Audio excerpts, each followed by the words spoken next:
考定之道，借英语之识，大学习之意，借文化之火。接受 Q&A， 加上家长会。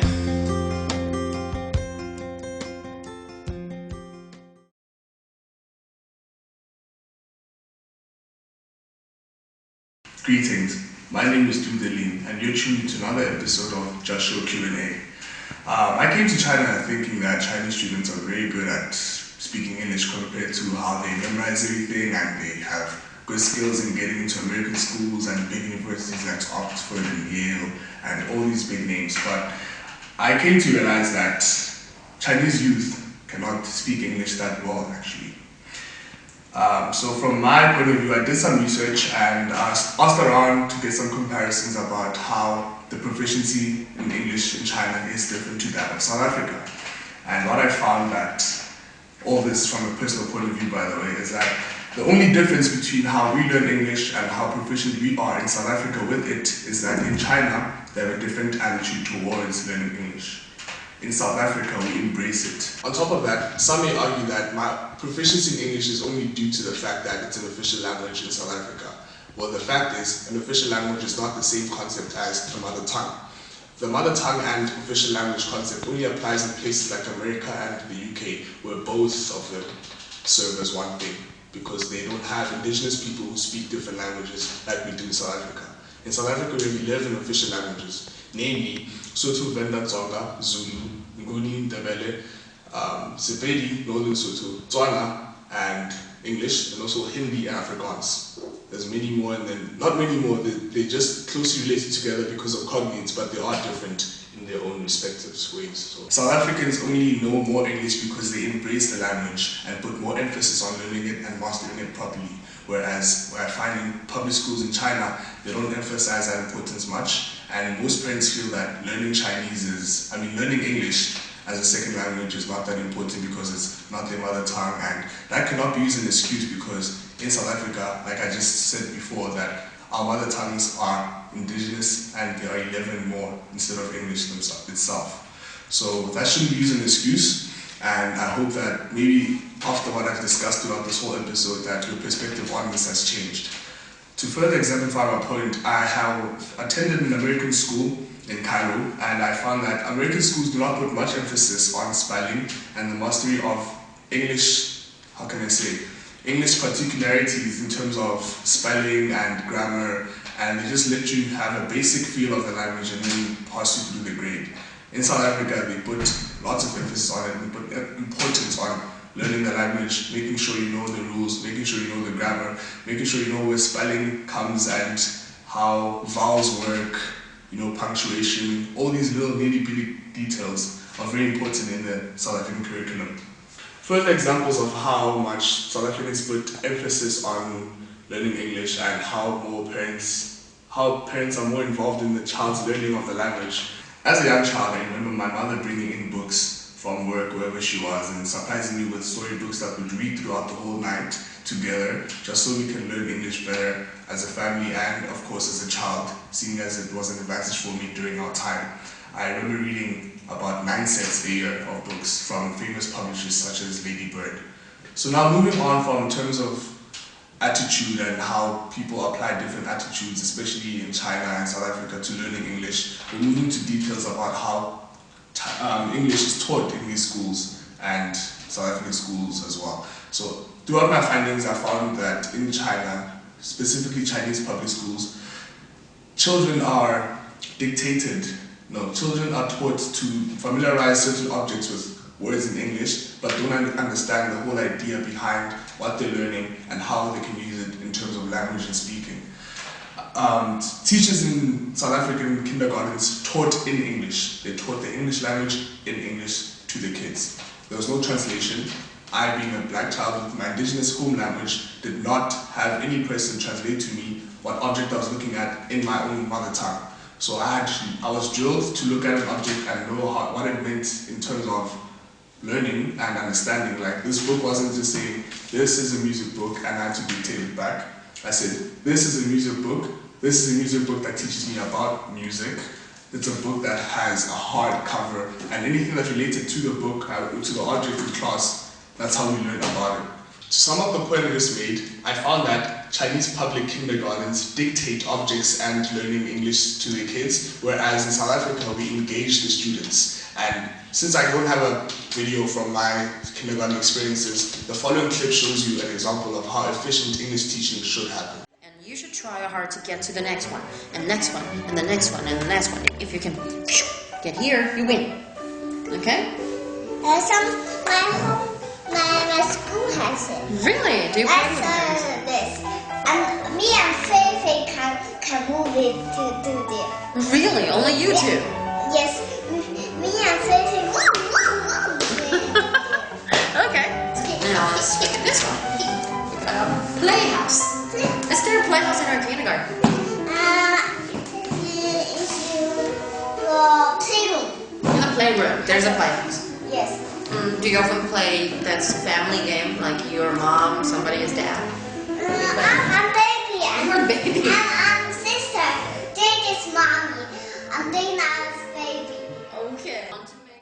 Okay, now to give you certain specific figures in terms of our differences in learning, kindergarten kids in China know about 100 to 200 words only in terms of vocabulary, but still do not manage to form simple sentences with these words. Whereas in South Africa, we know how to relate objects to our everyday lives, complete sentences about them, and ask for things and explanations in English for what we know and what we've learned in school. We also know nursery rhymes, we've read storybooks together with teachers and learned jingles and Bible studies as well, singing songs, just simple stuff like that.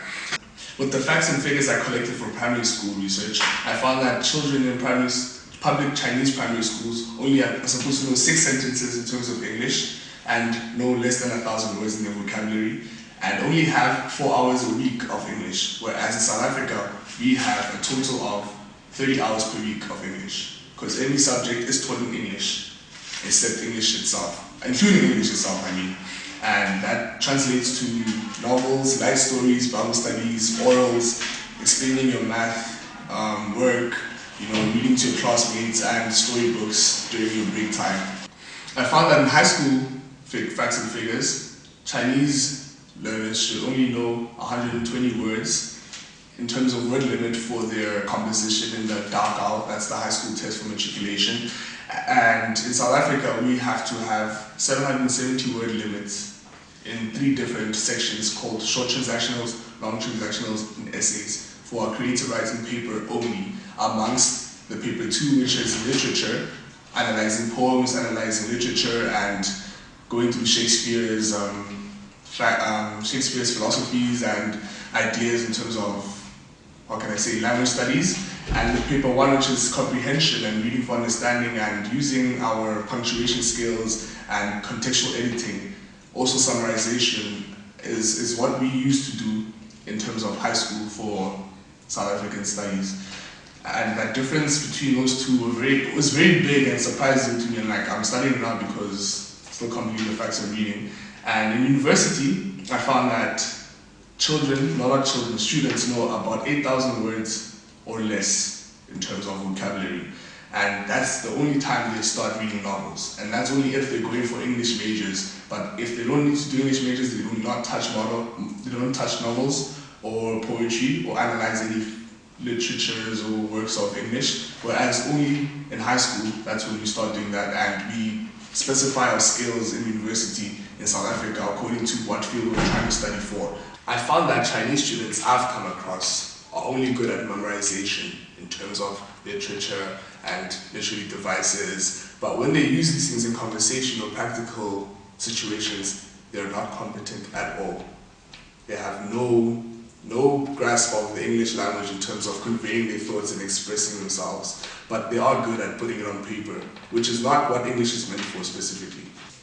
Another example of a university student not coping with English is a friend of mine who used a previous piece of work to apply new facts to, just because she couldn't cope with the struggle and brain work of going through the whole typing process again and conveying her thoughts simply and easier. So instead of going back and starting from scratch, talking about her resume or whatever, she just took out simple words and used them for the assignment that she was assigned recently and sent that in. And yeah, that was pretty much allowed. And I'm not sure if the teacher could recognize the differences, but that just goes to show that the confidence levels of Chinese students in terms of learning and using their English is very low because of, I don't know, their upbringing or how much emphasis is put on the language. But yeah, in terms of using it, they're not that good, and that basically goes back to the point I made at the beginning of the attitude they apply to it. They're like scared of the language, so hope that perspective changes again. Now, to further exemplify the facts and figures I gave you about kindergarten, primary school, and high school, I'd like to talk about my personal experiences in terms of these 4 categories. In kindergarten, I had read most of the Disney fairy tales like Cinderella and Rapunzel and Pocahontas, to name a few. All the Ladybird series were pretty much my daily bread, if I could say that. And Aesop's fables as well, learning morals from stories, and nursery rhymes also. That was totally kindergarten. And in primary school, we started learning about light novels and reading books without pictures, with more words and more words and more words, and that was something that took a while to get used to, but yeah, that was what we did in primary school. And I remember one from grade 4, I think it was called The Rats of Nim. It was a very thick novel we had that I had to complete in 2 months, and we did that as a class. And in high school, we had a lot of poetry and novels, and we read a lot of poetry from Shakespeare and other authors as well. But most of the time, what we did with the poetry was analyze it in terms of literary devices, grammar, usage of punctuation, and how it applies to, human beings in terms of relating language and conveying feelings and meaning. And what we tried to figure out what the author was feeling when they wrote that, instead of just looking at the words and answering the questions given in an exam. So we discussed this after class and after the curriculum was done in terms of learning it.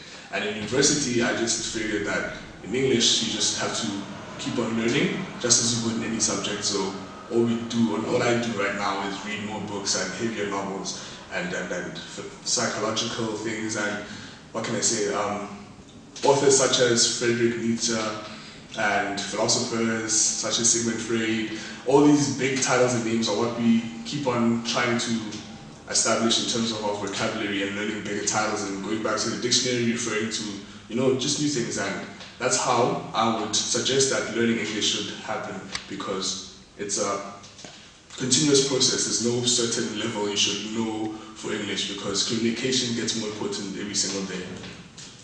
In conclusion, I'd like to say that Chinese parents can have huge confidence in their kids learning English, just as South African parents have over the past years, because the only difference is the disposition we have to learning the language. It is not a burden, but an advancement to our beings and humanity as a whole. Children should just focus less on exam grades and more on the fact that English is ultimately good for communication, not for marks and not for getting into school, because when you get to the school you're fighting for, you have to speak English anyway. And on top of that, I'm not telling you all this to show my superiority in terms of English and my proficiency to Chinese people. It's just that as much as you want to learn English from many people, us South Africans come to China to learn Mandarin from you, because at the end of the day, we ultimately strengthen our emotions and relations, and we become better people and work together in harmony. And on that conclusion, I have to say goodbye and thank you for tuning in. 到此一重千里目，谁知才上一层楼。